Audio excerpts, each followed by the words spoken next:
السلام علیکم دوستوں، ایک آیات فلسفہ سے ہی اقتباس ایک چھوٹا سا شوپن ہائر کے حوالے سے کرتا ہوں۔ کیا یہ صحیح ہے کہ جو شخص علم میں اضافہ کرتا ہے وہ رنج و الم میں اضافہ کرتا ہے، اور یہ کہ سب سے زیادہ منظم وجود سب سے زیادہ تکلیف اٹھاتے ہیں۔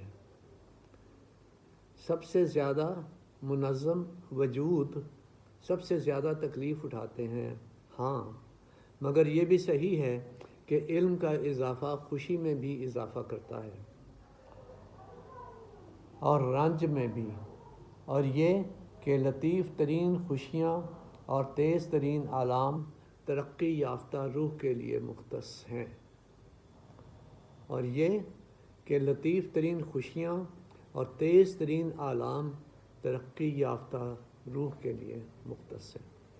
کیا کمال کی بات ہے۔ Thank you very much.